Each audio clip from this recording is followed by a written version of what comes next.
Vi är här då på den tredje dagen av EM Katowice och vi står här med ägaren av Gamers 2, ingen mindre än Ocelot. Hi man. Hello, how you doing? I'm fine, how are you? Pretty good, man. Pretty good. Enjoying Katowice so far. Yeah.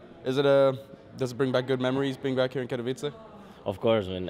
Of course, that's one of the parts when I got backdoored by Fnatic. Yeah. But well, that's one of the very few ones, you know. I mean, one of the many rather. Yeah. So it's one of the memories I have, but I have many good ones, you know. Yeah. I have played good games here. Yeah. So like, in what capacity are you here? Are you just visiting or? No, I'm doing, obviously, I mean, I'm as the owner of Gamers 2, I'm doing networking, I'm doing possible, you know, talking about possible partnerships, talking with players, talking with different team managers, you know, getting a feel slowly of how this industry from inside out works in the business areas, you know? Yeah.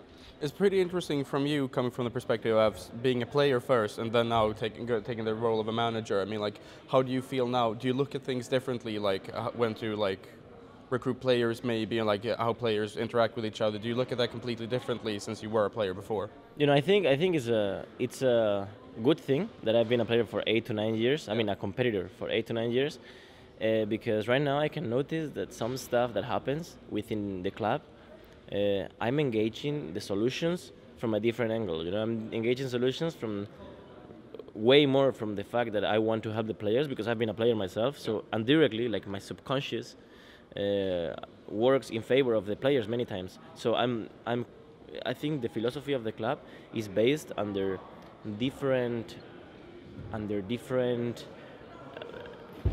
values and rules, you know, than the ones we are used to seeing in the industry. Yeah. So you can see how we engage staff differently, and that's why we get different results. So it's not going to be the same thing we've been seeing from other clubs throughout this entire history of esports. So interesting enough, Gamers 2 expanded from just being a League of Legends organization to now being a Counter-Strike organization. Does that mean that you're like looking to expand into all the other titles too, or did you just feel like Counter-Strike is in the right place of time to invest in? Well, first of all, we already have League of Legends, Counter-Strike, we have Call of Duty. Okay. Also, they are going to the grand finals in LA in some days. We have Heroes of the Storm. We have right now, which is arguably the best team in the world, but for sure top 2 in the world. We are also about to close contracts with a Hearthstone player, also with 3 FIFA players. So you can see how we are actually opening up, you know. But actually, when it comes into Counter-Strike, for me, it was a must, you know, because I am a Counter-Strike fan. Man, even when I played League of Legends, I know my shit about Counter-Strike. Yeah. I've watched so many games, you know. Yeah. And before I even played like World of Warcraft professionally, I was playing CS:GO. I mean CS 1.5 rather, and I was actually really decent, you know. I was okay, and it's where I started my career, you know, in CS:GO. It's where I started to like the competition, you know, and to like all these. You know, I was actually playing in a team, in a clan. You used to say. When you had 11 rounds, I think it was per. You know, I was playing by then. You know, so you can imagine. And the love I have for this game in particular is just crazy. You know. Yeah. So that's why it's the first game I've put my hands into. As soon as I quit playing, the first thing I did is looking at the industry of Counter-Strike Go, see which teams have the most potential, which teams are out of contract, which teams can I even purchase, just buy them the clause of the contract or something. Yeah, I was already thinking about that, you know, and I think we've got a pretty decent team. I think it's a pretty good team with a lot of potential. You know, the ex-ESC guys. Those guys, we believe in them very much, you know, and we are preparing boot camps for them. We are making sure that they have everything they need to become very, very good, you know. Yeah. And yeah, definitely, like Counter-Strike, for me personally, not even for Gamers 2, but for me personally, is just the biggest esport. Like by far, or what? Yeah, not just by the numbers, okay? Because when you talk about the numbers, arguably League of Legends is on top of everything right now. Although CS:GO is catching up, you know, you can check it out. But it's just the professionalism from the players, from the environment, you know. It's just CS:GO is superior in that regard. Yeah. You have players like Get Right, like Forrest, like those guys are legends, you know, and they've been in the industry for already so many years that they know how it works. They know the rules, you know, the non-written rules. So it's actually it's much easier to deal with an industry that understands the non-written rules. You know, Yeah. it's much more professional. I love it, man. Yeah. So obviously, then you also mentioned that, like you mentioned, you've quit as a player overall. Do you feel like how does that feel? Does it feel weird not having to go up every morning and maybe like practice 7 or 8 hours a day, or like do you feel like your current work has just replaced that? You know, just it's the same hours but it's different work, or like what does it feel like not playing? I think I actually work more now than I did before as a player.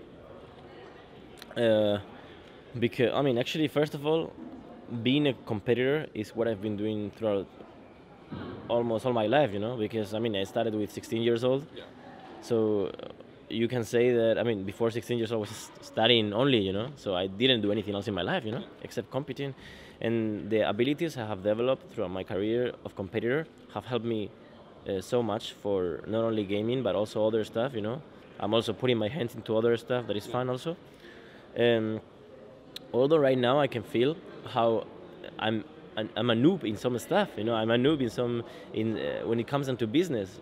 I have you can say, I mean, I have a sort of leadership. I can lead people to a goal, to task. You know, I can push them when it comes down to negotiating, doing the sales. I do okay, you know, but you can see how the people I work with at the moment, which are actually better, far better than I am in business, they've been doing really good throughout their career, you know, throughout the years. They have sold their companies for millions, you know. Yeah. So you can only learn from them. And I feel like a noob surrounded by them. And that's good, you know, that's very good. And that makes me work so much. I wake up in the morning, and the first thing I do is check my email, like check what I need to do during that day. I become way more organized, structured. It's a whole different story, you know, a whole different story. And it's really fun, actually, really fun. I don't really have much more to add. So any final words or anything?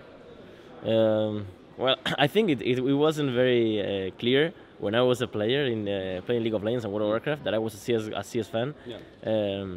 But well, I think it made sense, you know, because I was actually working for Riot, you know, in a way. Right. And my relationship with them is actually amazing, though.